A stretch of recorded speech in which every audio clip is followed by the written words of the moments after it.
guys, just a quick little rehash of everything that we have covered so far with our exponents and the rules for exponents. We've talked now about 4 different rules for exponents. So let me just review over them real quickly again before I move on to the last rule that we're going to talk about. The first rule that we covered was the product of powers. And just to give you a quick example of that one more time, if we had 3 to the 8th power and we wanted to multiply it by 3 to the 3rd power and maybe multiply that by 3 to the 9th power, because of the fact that they are all the same exact base, they're all exact identical bases, then that means we can keep that base, keep that 3, and all we're going to do is add the exponents together. So 8 plus 3 plus the 9, and that would give us 20 for our exponent. So we would have 3 to the 20th power. Okay, that was product of powers. Again, it only works if the exponent, if the base is the same. If these were different bases, if this was 3 to the 8th and 2 to the 3rd, you wouldn't be able to do that. It can only be done if they are identical bases.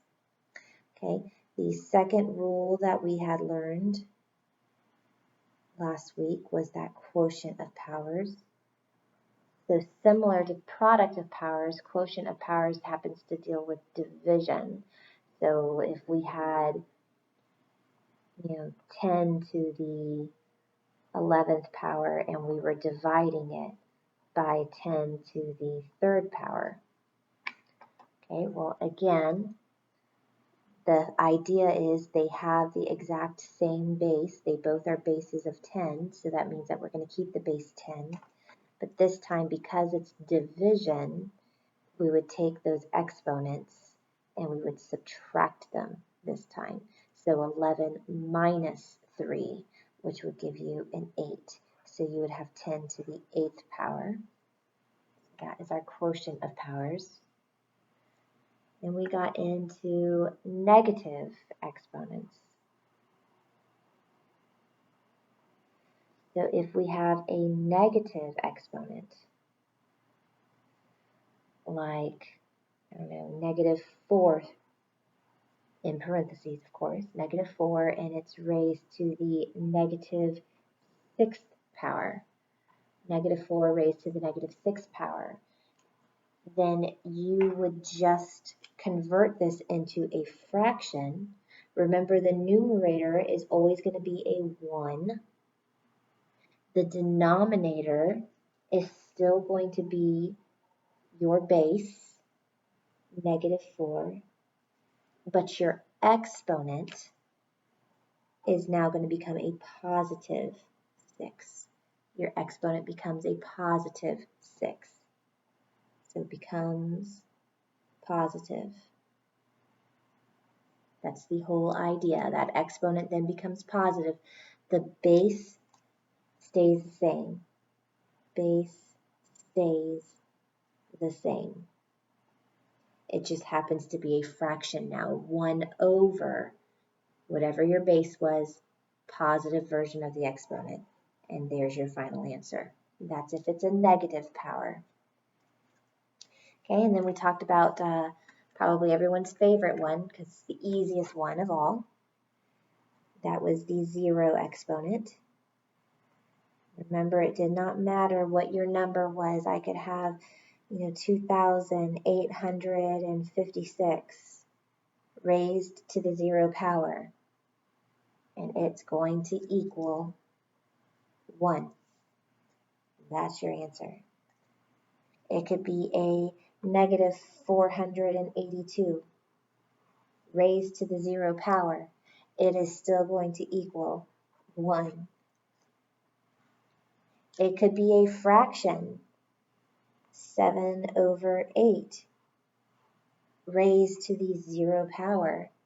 It is still going to equal 1. Okay, so No matter what the number is, if the exponent is a 0, your final answer is just 1. Okay, so those are all the rules that we have learned so far. We're now going to get into the last rule, which is called a power of powers. So a power of powers, if you notice, when we talked about product of powers and quotient of powers, we had more than one base, right? We had a base times another base times another base, or a base divided by a base. When it's a power of powers, you have one single base, but you have multiple exponents. So power of powers,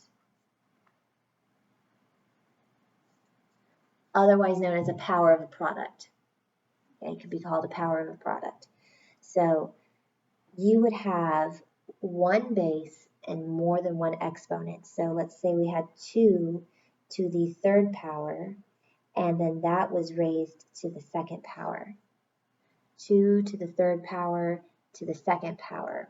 So what you would do here, you would, well, let me write what this looks like. Basically, this looks like, so it's 2 to the third to the second power. That basically means it's 2 to the third power times 2 to the third power, right? That's what this exponent of a 2 means. It means you've got 2 of these, 2 of the 2 to the thirds, and another 2 to the thirds.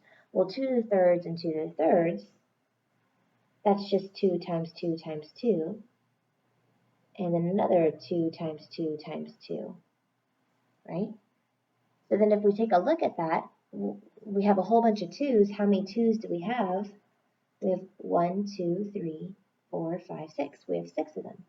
So it becomes 2 to the 6th power. Okay, let's take a look at another one. If we've got 5 to the 2nd power, and then that's to the 4th power. Okay, so this 4th power means that I'm going to take this 5 to the 2nd, and I'm going to do that 4 different times. Okay, so I'm going to have 5 to the 2nd, 5 to the 2nd, 5 to the 2nd, 5 to the 2nd. Well, hey, 5 to the 2nd is just 5 times 5. So we have 5 times 5 times 5 times 5 times 5 times 5 times 5 times 5, right? So, hey, all the bases, still 5's. And how many 5's do I have? I've got 8 of them, right? 1, 2, 3, 4, 5, 6, 7, 8. That becomes 5 to the 8th. Well, obviously, there's got to be a simpler way to go about this instead of having to write it out long ways. So if we look at it, the base never changed, did it, right? The 2, the 5, those never changed, but the exponents did. So I started off with a 3 and a 2 for an exponent, but now I got a 6. 3 and a 2 to get a 6. A 2 and a 4 to get an 8. What do you think is happening with those exponents? Multiplication. You're just multiplying these exponents together to get your new exponent. The base stays as it is. The exponents then get multiplied together to equal your new exponent. 3 times 2 is 6.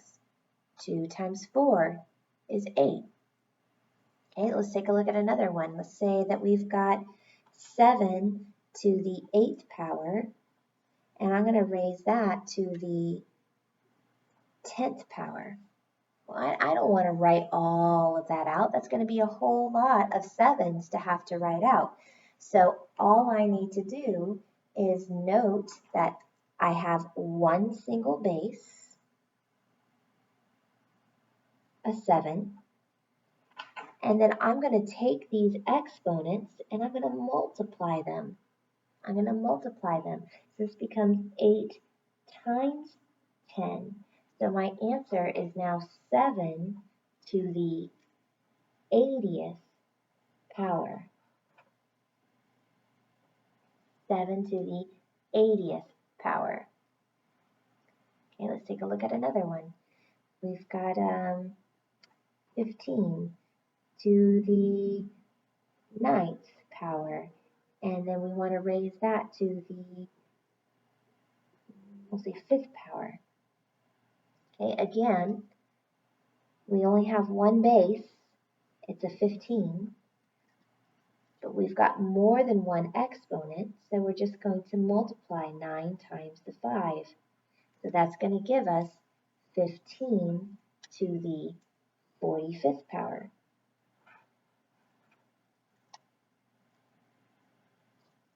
Try one more. We've got a 4, and it's raised to the 2nd power. Then it's raised to the 3rd power.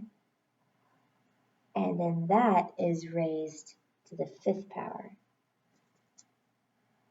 Ooh, again, a lot of exponents here, but only one base. I have just that one base, that 4. But I've got 3 exponents here, 2, 3, and 5. So I'm going to multiply 2 times 3 and then multiply it by 5, and that will give me my exponent. So 2 times 3 times 5. 2 times 3 is going to give me 6. 6 times 5 is going to give me 30. So we have 4 to the 30th power. And that is power of powers.